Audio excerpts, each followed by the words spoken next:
Hola, bienvenidos a todos a esta sesión práctica en la que vamos a ver distintos métodos aplicados a la práctica de los que hemos visto en la parte teórica.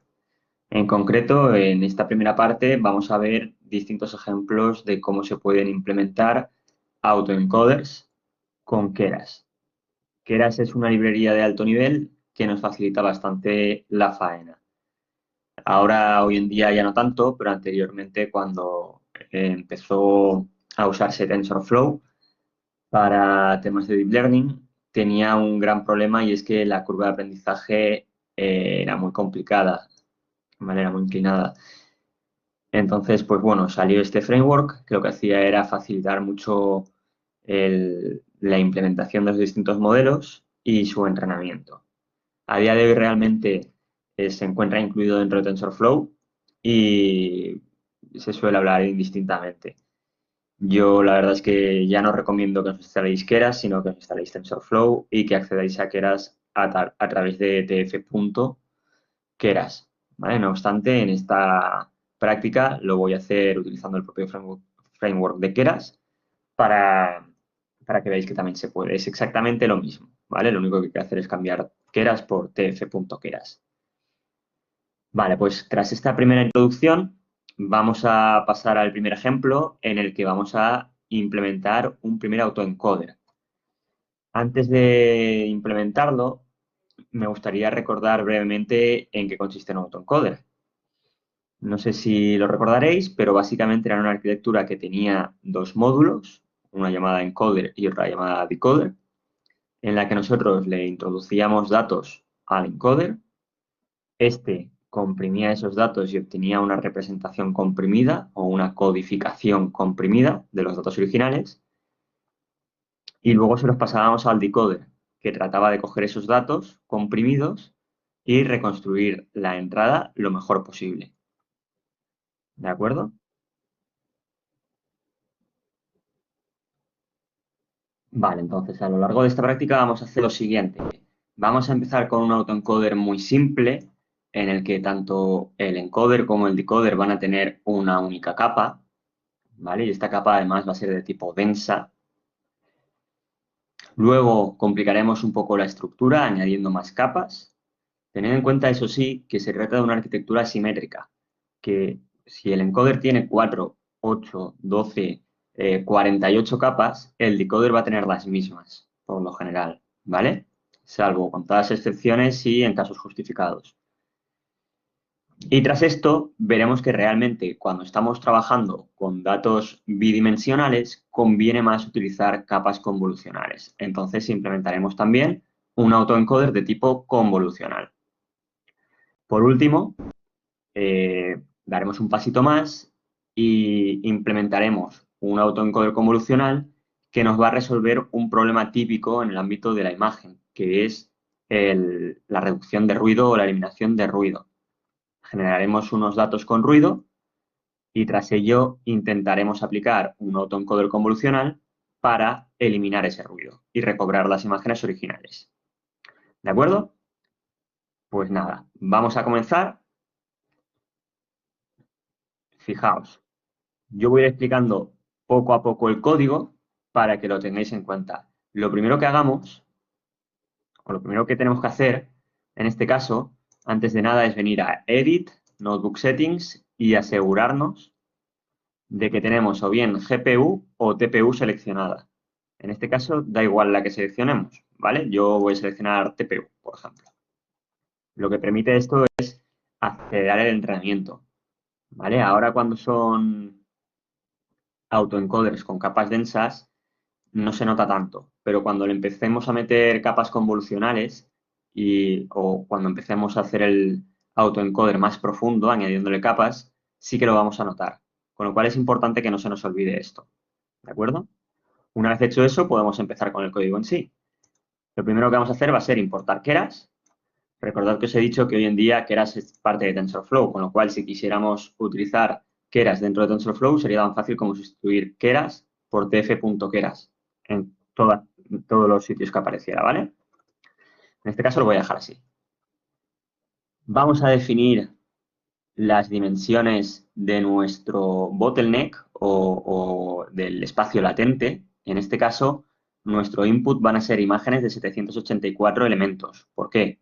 Porque son imágenes de 28 por 28 píxeles, 28 por 28 da 784, ¿vale? Y como estamos trabajando con capas densas, no le podemos introducir datos bidimensionales. Entonces lo que hacemos es un flatten de esas imágenes para ponerlas en formato vector, ¿vale? Por eso el input es de 784 dimensiones.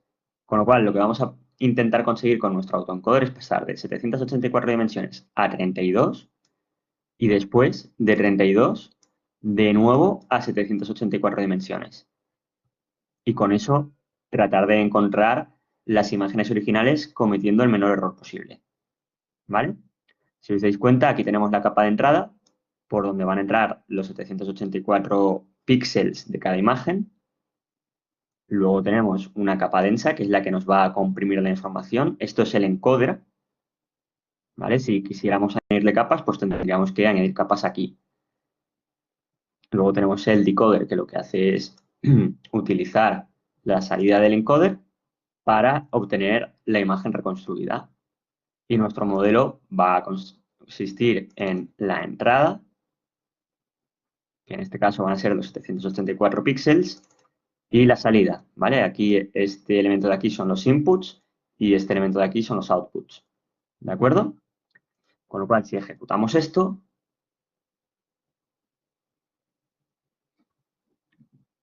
al principio tarda un poquito porque tiene que encontrar, digamos, el entorno para que se ejecuten las cosas. Una vez está encontrada, aquí podéis ver, pues, un poco los recursos que tenéis, incluso las sesiones que tenéis abiertas, ¿vale? Yo, por ejemplo, tengo varias abiertas. Voy a quitar esta.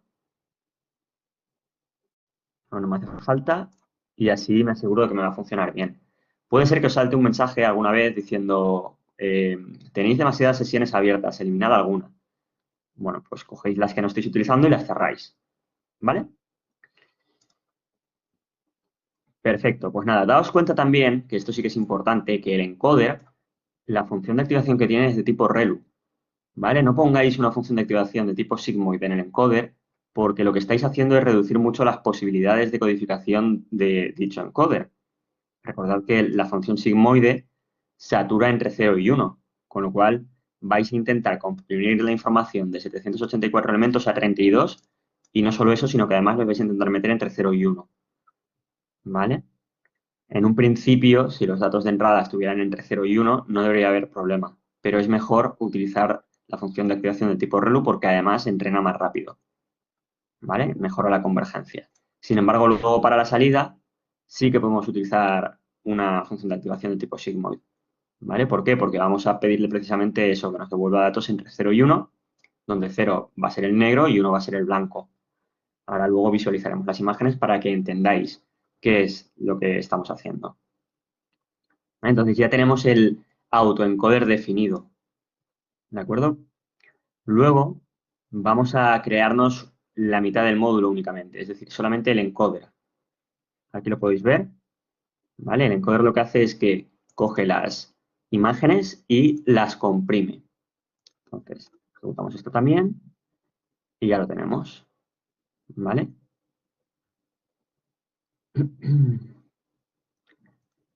Y luego nos creamos lo mismo, pero para el decoder. Cogemos y le decimos que queremos un input de tamaño 32 porque es el tamaño de nuestro código. Utilizamos la última capa del autoencoder, que es la que nos va a devolver la imagen, y eso es lo que vamos a utilizar como salida de nuestro modelo, ¿vale? A esta capa le vamos a introducir nuestro dato codificado, y aquí tenemos el decoder, ¿de acuerdo? Vale, pues ya tenemos los distintos módulos que vamos a ir utilizando, y ahora lo que nos queda es compilar el modelo, en este caso el autoencoder, y coger los datos. Los datos en este caso van a ser el MNIST, que es un dataset muy típico que se utiliza mucho para, pues eso, para hacer pruebas sencillas. y lo vamos a normalizar entre 0 y 1, ¿de acuerdo? Y vamos a flattenarlo, hacer un flatten para que se quede con, en vez de 28 por 28, 768 elementos. ¿Vale? Esto funciona mejor si ejecutáis antes la celda donde tenéis el dataset. Entonces lo ejecutáis y efectivamente tenemos para entrenamiento 60.000 muestras de 784 elementos. Recordad que esto es porque hemos hecho un flatten de la imagen. La imagen es de 28 por 28 y hemos pasado a 784. ¿Vale? Y ahora que ya lo tenemos, podemos empezar a entrenar el autoencoder. En cuanto le deis, os pasará como a mí. Fijaos que le estamos introduciendo Xtrain y Xtrain tanto como los datos de entrada como los datos de validación, digamos, o de comprobación. ¿Por qué? Porque en este caso las etiquetas son los propios datos, porque lo que queremos es reconstruirlos a ellos mismos. Entonces, a nuestro modelo le meteremos los datos de entrenamiento y le pediremos que compruebe cómo de diferentes son con propios datos de entrenamiento. ¿Vale? No hay etiquetas. En este caso lo que queremos es recobrar los datos originales. Y fijaos que para los de test ocurre lo mismo. ¿Vale? Mientras esto entrena, vamos a visualizar aquí el modelo y veréis por qué se hace esto. Nosotros le introducimos el original input, que son los datos originales, y el modelo nos va a devolver unos datos reconstruidos. Pero ¿con qué tenemos que comprobar esos datos reconstruidos? Para ver si lo está haciendo bien o mal, pues con el original input. ¿Vale? Por eso las etiquetas en este caso son lo mismo que los datos de entrada. ¿Vale? Entonces vamos a ver cómo va esto, que estará próximo a acabar. ¿Vale? Le queda menos de un minutito. ¿Vale? Y ahora cuando acabe, lo que haremos será coger datos de test y codificarlos. ¿Vale? Es decir, vamos a pasar de las 786 elementos, o 784, ya no me acuerdo cuántos serán. A ver. 784 elementos, vamos a pasar a 32 dimensiones. Encoded imps va a tener 32 dimensiones únicamente. Y luego vamos a coger esas 32 dimensiones, se las vamos a meter al decoder y vamos a obtener las imágenes originales, o por lo menos la reconstrucción que el modelo ha conseguido hacer. ¿De acuerdo?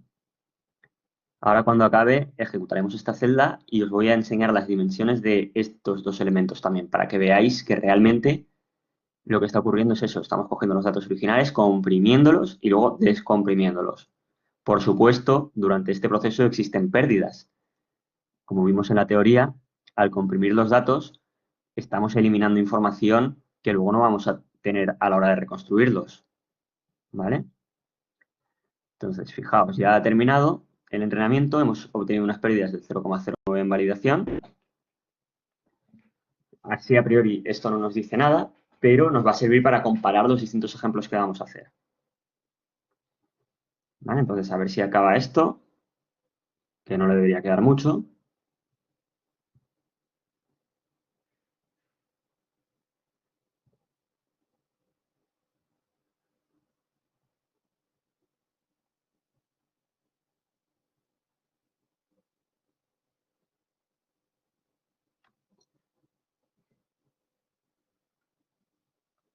¿Vale? Y en cuanto acabe, ejecutaremos esta celda también, que ya le he dado a ejecutar para que en cuanto acabe se ponga. Y esta celda es la que realmente nos va a dar los resultados para el conjunto de test. ¿De acuerdo? Ya ha acabado y ya hemos obtenido los resultados para el conjunto de test. Entonces, si mostramos el tamaño, fijaos que en este caso las 10.000 muestras de test se han comprimido a 32. ¿De acuerdo? Si lo quisiéramos visualizar, tengo que importarlo primero. Y no sé si me va a dejar porque 10.000 es mucho.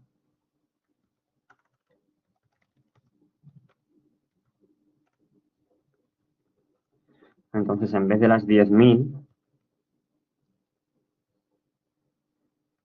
vamos a mostrar solo 100 muestras. ¿Vale? Aquí lo que estamos viendo, 100 son muchas, vamos a bajarlo a 10 para que nos quede más claro. ¿Vale? Lo que estamos viendo es la codificación de cada imagen. La fila 0 es la imagen 0, que la voy a poner aquí también para que la veamos.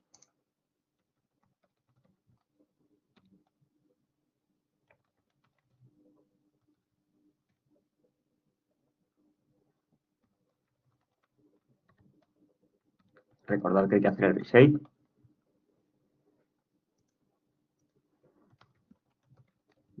Que si no, no sale. ¿Vale? Entonces, y aquí así. Perfecto. No se ve bien. Bueno, pues como estaba antes. Vale, entonces este 7, esta imagen de un 7, ha sido comprimida a esta primera fila. Y lo que va a hacer el decoder es utilizar esta primera fila para tratar de llegar otra vez a esta imagen del 7. ¿Vale? De hecho, si miráis el tamaño, comprobaréis que vuelve a tener 784. Y si ahora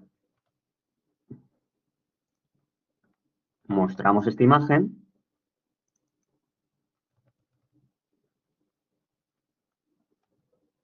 fijaos que, en efecto, ha sido capaz de pasar del 7 a esta representación comprimida y de esta representación comprimida otra vez a los datos originales.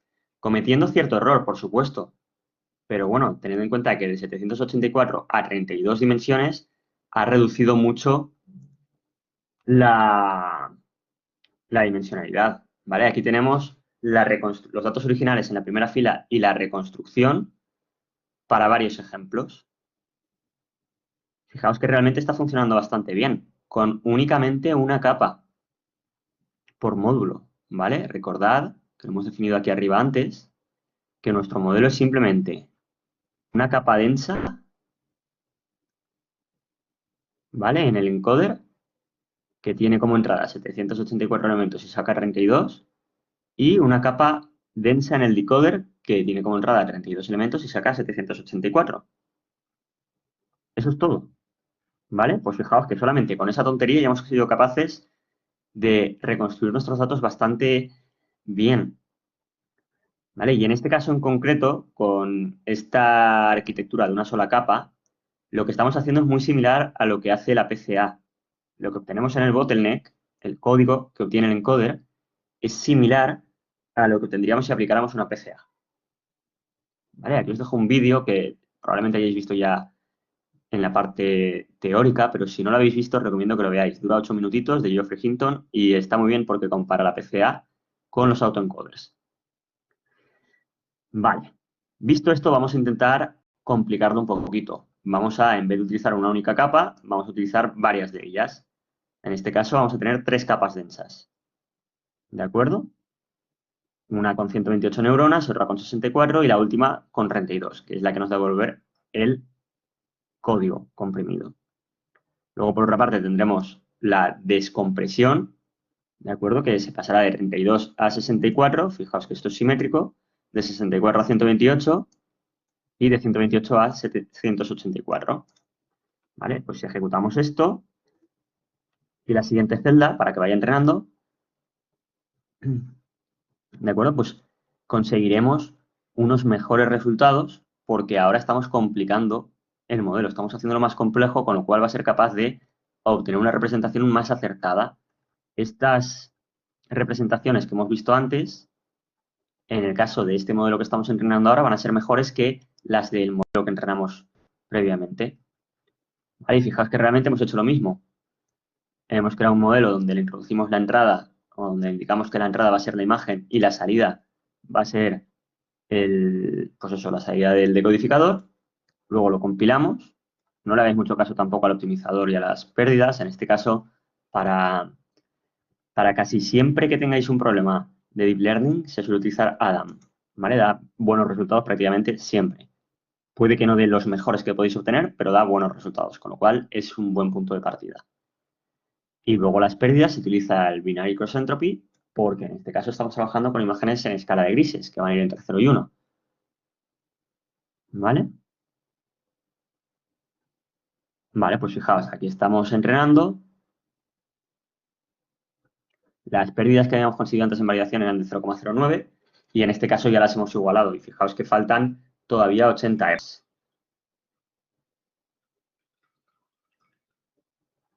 ¿Vale? Entonces vamos a dejar esto un poquito, tardará unos minutitos y cuando acabe vais a ver que efectivamente hemos obtenido unos resultados un poquito mejores que los anteriores. ¿Vale? Voy a ir copiando y pegando el código para visualizar los datos.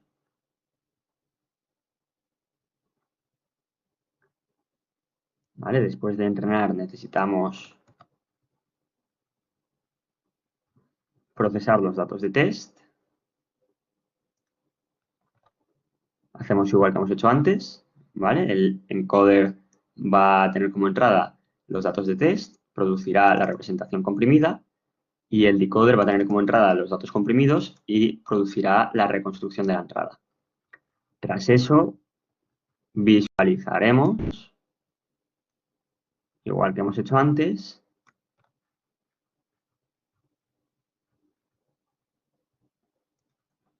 las reconstrucciones. ¿Vale? Fijaos que esta función realmente no está haciendo nada raro, simplemente está creando una gráfica en la que, dependiendo del n que le especifiquemos, nos va a mostrar n conjuntos de test o n imágenes de test y n de reconstruidas. ¿Vale? Vamos a darle un minutito.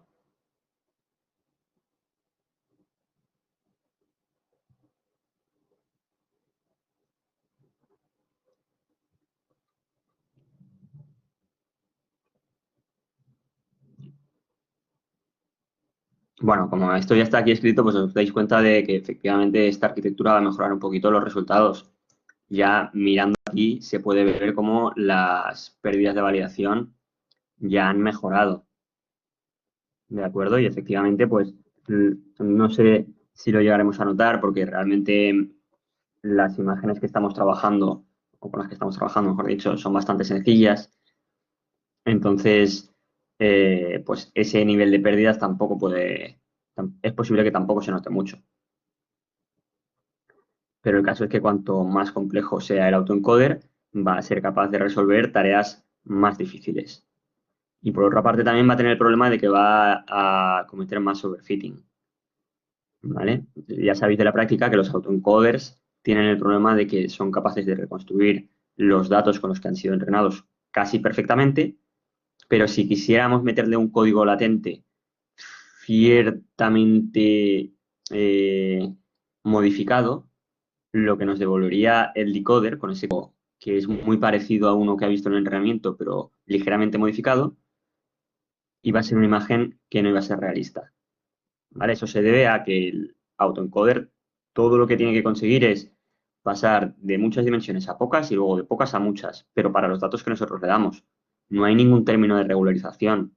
No hay nada que le diga, oye, cuidado, que puede ser que te llegue una imagen que sea ligeramente distinta a la que has visto. Necesito que también me la comprimas bien en un código latente que sea muy similar al de la primera imagen, pero un poquito diferente, para que tenga en cuenta esa ligera diferencia entre las imágenes de entrada. Y luego el decoder tiene que ser capaz de, viendo ese código latente un poco o ligeramente diferente, reconstruir la entrada de una forma realista, ¿vale? Eso con los autoencoders no pasa. El problema se resuelve con los autoencoders variacionales, que los vamos a ver a continuación, ¿vale? Ahora de momento nos queda un poquito. Esto, pues bueno, si podéis pasarlo más rápido, tampoco pasa nada porque al final no puedo hacer más, ¿vale? Como quiero que veáis que efectivamente no os estoy engañando, quiero que veáis el entrenamiento. Entonces, pues nada, de vez en cuando va a haber 2 o 3 minutitos de esperar a que termine de entrenar. Este mundo es así, ¿vale? Y ojalá fuera siempre 2 o 3 minutos. Luego cuando llegas a la vida real es, en vez de 2 o 3 minutos, a lo mejor son 2 o 3 días y ahí es cuando aprendes a ser paciente. Por eso es muy importante que cuando pongáis a entrenar un modelo, sobre todo si es complejo, lo hayáis probado antes. Hayáis comprobado con la forma más básica del modelo que efectivamente está haciendo bien lo que tiene que hacer, que no hay problemas de carga de datos, que lo que introducís al modelo es lo que toca, que la salida del modelo es lo que toca, que no hay errores de dimensiones, ¿vale? Entonces, lo que se suele hacer al principio cuando queréis abordar un problema en este ámbito es lo primero, crear un modelo lo más sencillo posible, sin dropout, eh, sin calendarios de learning rate, sin nada de nada, lo más básico. Y comprobar que efectivamente funciona, ¿vale? Incluso con los datos más básicos, sin data augmentation y sin nada, aunque sea con 10 muestras o con una muestra, ¿vale? Pero ver que efectivamente está haciendo el modelo lo que debería hacer. ¿Vale? Y una vez veis que ya funciona, pues ya podéis ir añadiendo paulatinamente más cosas, como por ejemplo ir aumentando los datos, o sea, el número de datos, añadir data augmentation, añadir técnicas de renormalización, ¿vale? Pero lo primero es comprobar que el modelo funciona. Esto ya casi está.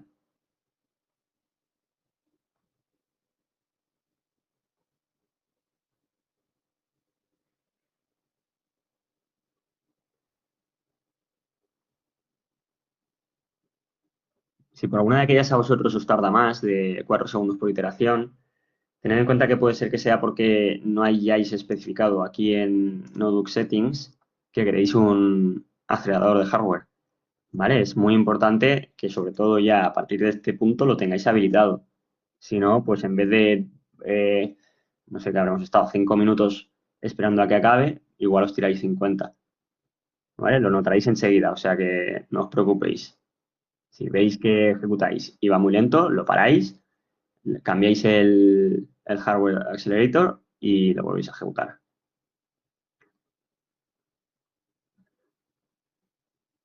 Vale, esto está a puntito de acabar.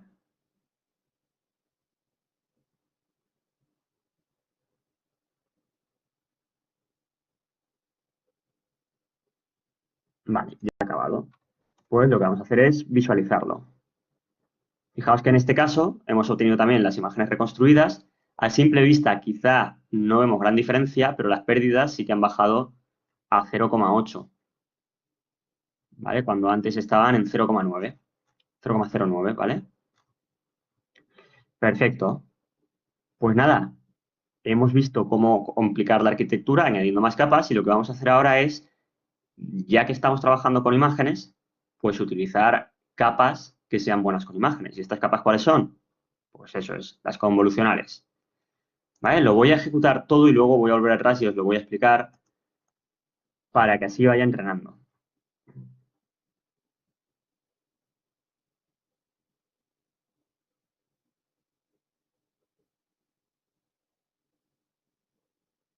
Vale, esto no me cuadra. Que tarde tanto. Vamos a cambiarlo. Si os pasa lo mismo, cambiarlo a GPU, ¿vale? En GPU es más rápido. Entonces, nada, volvemos a ejecutar desde aquí.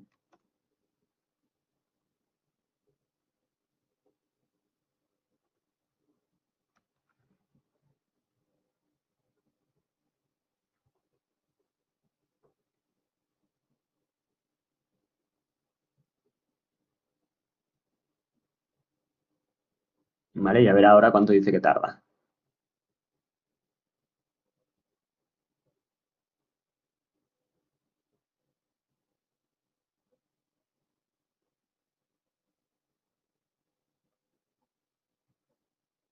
Es normal que tarde, sobre todo en la primera época, porque está pasando el modelo a la GPU, está creando los datos, ¿vale? Fijaos la diferencia. 50 segundos de antes a 3 segundos. ¿Vale? Eso ya es otra cosa. Vale, pues entonces vamos a ver cómo funcionan las convolucionales. Mirad que el primer cambio es que la entrada ya no son los 784 elementos, sino que ahora sí que lo estamos visualizando en 2 dimensiones. De hecho, en 3. ¿Vale? ¿Por qué? Porque imaginaos que tenéis imágenes en color. Pues bastaría cambiar este último número de 1 a 3. Las imágenes en color son matrices tridimensionales. ¿Vale? Sería 28 por 28 por 3. Un canal por cada color, R, G y B. ¿Vale? Rojo, verde y azul. Lo siguiente que hacemos es crear nuestra arquitectura. daos cuenta de que esto es una arquitectura convolucional como otra cualquiera. Si aquí ya pusiéramos un flatten y luego un par de capas densas que acabara con 10 neuronas, podría ser un clasificador de un dataset en 10 clases. Sin embargo, nos quedamos solamente con la parte convolucional. ¿Vale? Esto lo que hace es que pasamos de la entrada que tenemos 28 por 28 píxeles a una representación que tendremos 4 por 4 píxeles y 8 canales. ¿Vale? El número de canales nos lo va a indicar el número de filtros de la última capa convolucional. Las capas max pooling lo que hacen es simplemente diezmar los resultados. Es decir, nosotros al introducirle esta imagen de 28 por 28 por 1 a esta primera capa convolucional, nos va a dar un resultado de 28 por 28 por 16, que es el número de filtros que tiene. ¿Vale? Y al hacer luego el max pooling, vamos a pasar de 28 por 28 a 14 por 14. ¿De acuerdo? Vale. Luego, por otra parte, tenemos la parte de el decoder, que lo que hace es coger por entrada la salida de esta última capa, donde se encuentra el código de 4 por 4 por 8, que si hacéis la multiplicación da 128, es decir, tenemos un espacio de 128 dimensiones. ¿Vale? Hemos pasado de las 784 que tenían las imágenes originales a 128 dimensiones. Y entonces lo que hace es ir agrandando la imagen, ¿vale? Haciendo upsampling. Aplica la misma convolución, pero de forma simétrica, y luego hace un upsampling. La misma convolución, pero de forma simétrica, y luego hace un upsampling. Y la misma convolución, pero de forma simétrica, y luego hace un upsampling. ¿Vale? Y por último, tiene una última capa, que es la que nos va a devolver la imagen en sí con la función de activación ReLU. Luego creamos el modelo. Aquí tenemos la entrada y la salida. ¿Vale? La entrada es la entrada y la salida es la última capa de nuestro modelo. Y lo compilamos utilizando Adam y la cross-entropía binaria. Luego simplemente cogemos los datos, igual que habíamos hecho antes, los normalizamos entre 0 y 1 y nos aseguramos de que estén en formato 28 por 28 por 1. Y ya, pues nada, daos cuenta de que, de nuevo, la entrada y las etiquetas es lo mismo, porque estamos trabajando con autoencoders, ya lo sabéis. Le indicamos el número de épocas y el tamaño de batch, le decimos que randomice, que aleatorice los datos de entrada y le pasamos los datos de validación también. ¿Vale? Y fijaos que esto está a puntito de acabar. En este caso, si os dais cuenta, nos hemos quedado con el valor que retorna la función fit. ¿Por qué? Porque en esta variable se almacenan los datos del entrenamiento. Cuáles han sido las pérdidas de entrenamiento, cuáles han sido las pérdidas de validación, cuál ha sido la accuracy, si es que lo calculabais, ¿vale? Tanto de entrenamiento como de validación. Entonces, lo bueno de esto es que luego podemos acceder a esos valores, ahora cuando acabe lo ejecutaré y lo veréis, y dibujar las curvas de entrenamiento, que nos pueden dar una idea de si el entrenamiento ha acabado o de si todavía se puede llegar a un punto mejor, o de si hay overfitting, o de si hay algún problema con el entrenamiento, ¿vale?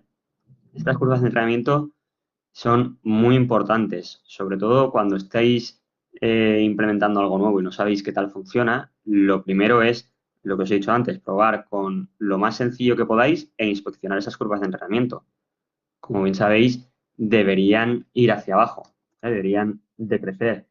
En este caso tenemos las pérdidas y las pérdidas de variación. Si las mostramos por pantalla, tengo que importar. Sí. Como me ha tocado reiniciar el kernel, porque estaba la TPU en vez de la GPU, pues lo tenía que volver a importar. ¿Vale? Y fijaos cómo efectivamente van reduciéndose. La primera curva que dibuja es la azul, la segunda la naranja. O sea que las pérdidas de entrenamiento y las de validación son muy similares, incluso las de validación son un pelín mejores. Lo que quiere decir que el modelo no está cometiendo overfitting, en teoría. ¿Vale? Lo que pasa al final es que no está cometiendo overfitting para el conjunto de datos que tenemos. Pero como esos datos son todos muy similares, si ahora, por ejemplo, probáramos con un tipo de datos distintos, pues no obtendríamos la misma curva. ¿vale? Y vamos a ver cómo ha funcionado.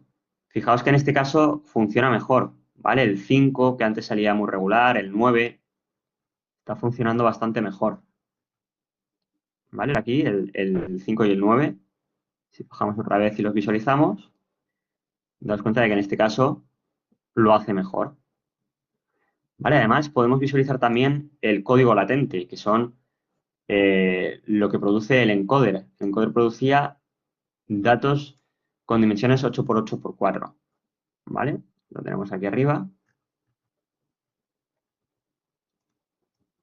¿Vale? Esto de aquí es el encoder, esto de aquí es el decoder. Pues el encoder produce datos de 4×4×8, ¿vale?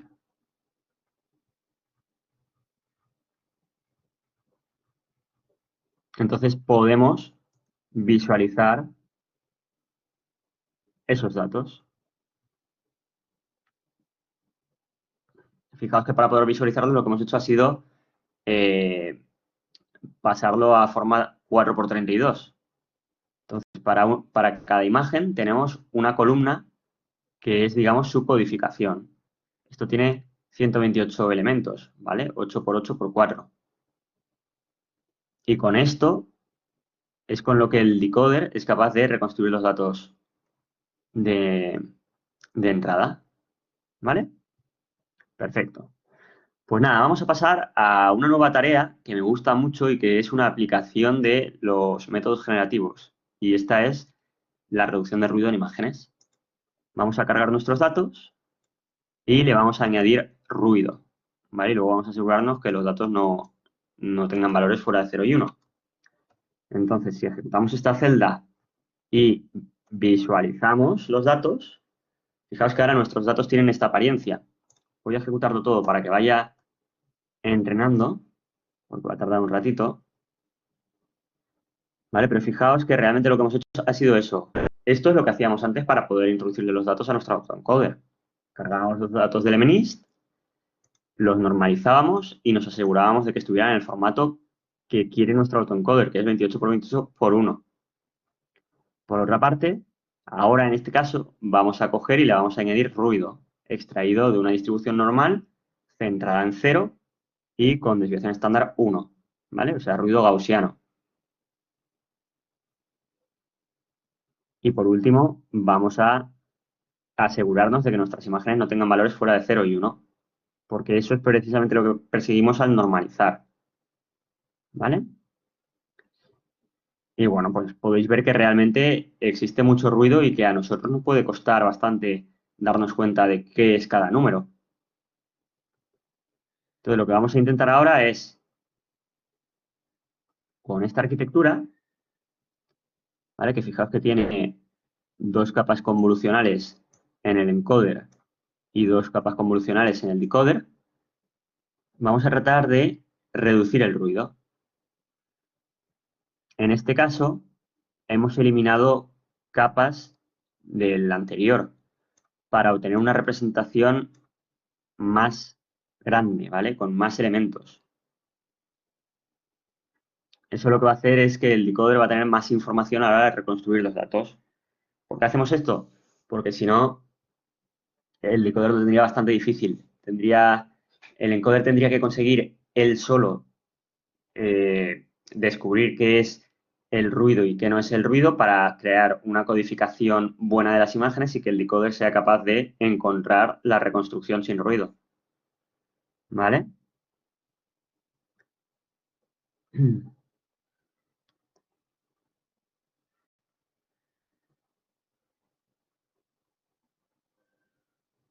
Entonces, pues bueno, esto sigue aquí entrenando, va a tardar un ratito más. En cuanto acabe, visualizaremos las pérdidas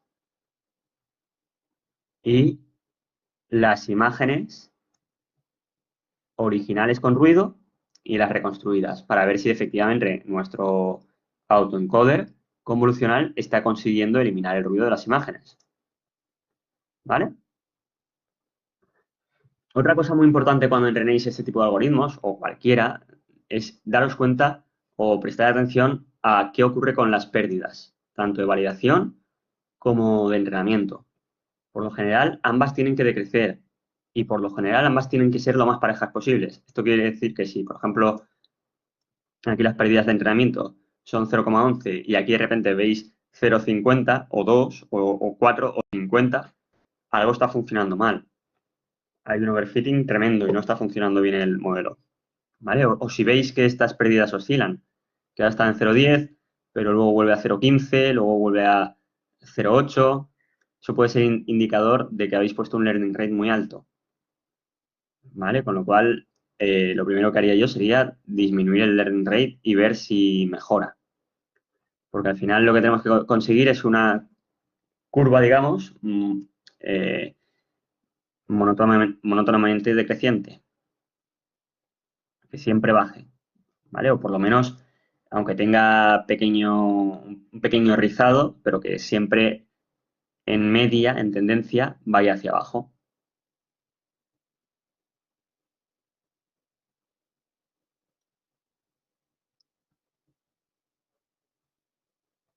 Vale.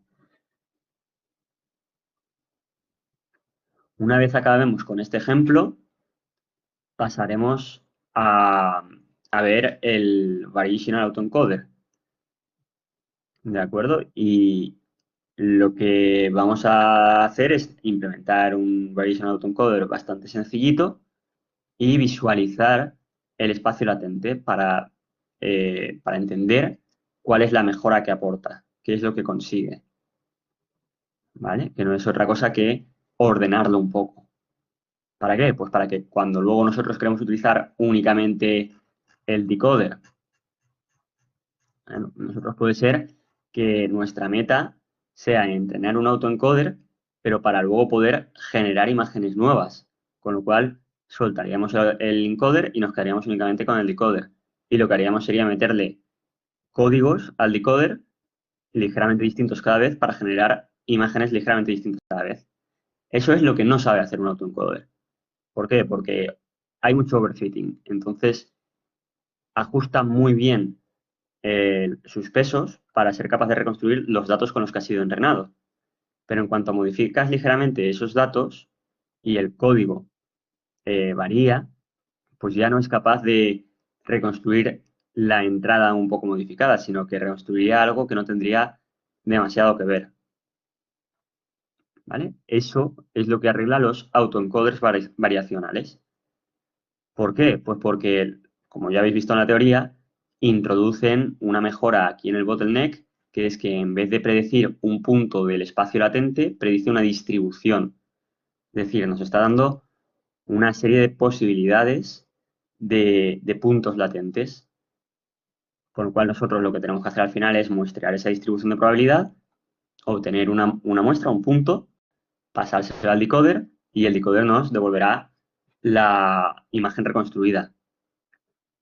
Como el Variational Autoencoder tiene también la función de pérdidas L2 o L1, dependiendo de cómo queramos hacer, nos va a obligar a que cada uno de esos muestreos de la función de densidad de probabilidad que hemos creado aquí, cada uno de esos muestreos produzca una imagen similar o lo más parecido posible a la entrada.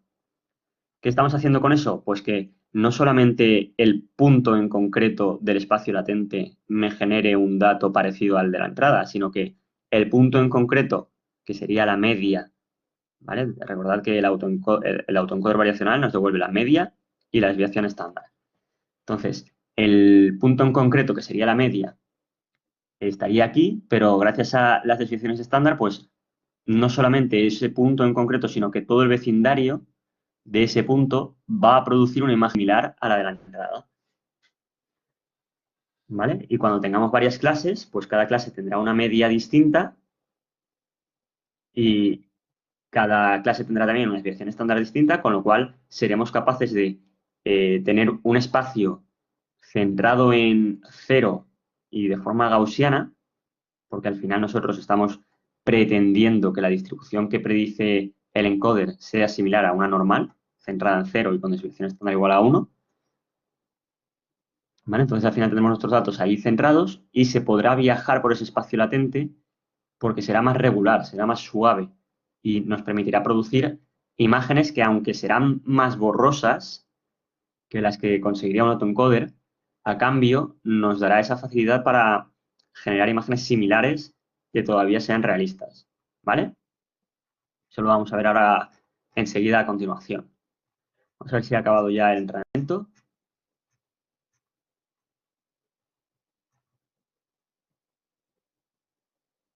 Vale, le quedan un par de minutitos.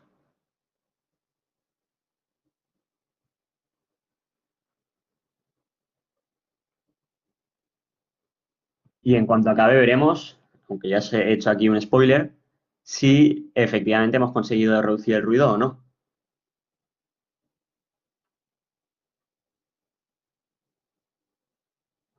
Otra cosa que tenéis que tener en cuenta es que estos entrenamientos son estocásticos, es decir, son aleatorios. Con lo cual, es posible que entrenéis ahora y os dé un resultado, y entrenéis en otro momento y os dé otro resultado. Si queréis evitar eso, que es lo suyo, lo que hay que hacer es especificar semillas para todas las funciones que puedan tener algún grado de aleatoriedad. ¿Vale? Repito, eso es algo muy importante y que deberíamos hacer siempre. Por lo menos siempre que hagamos ejemplos que luego queramos comprobar o comparar con algo. ¿Vale? Porque si tú cada vez que ejecutas algo te va a dar un resultado distinto, pues va a ser difícil de comparar. Entonces, por eso se persigue que las semillas fijen ese comportamiento aleatorio.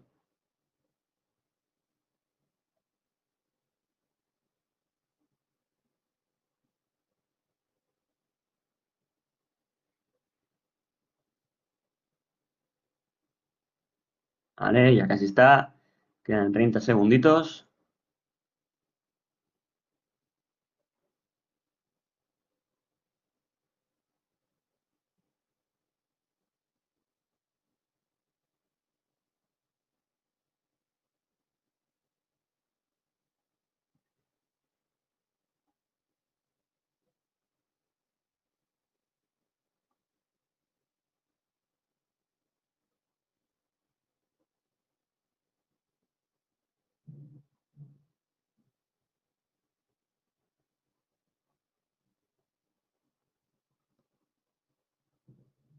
¿Vale? Perfecto, aquí lo vemos. Fijaos que las curvas, como os he dicho, tanto la de entrenamiento como la de validación, bajan. ¿Vale?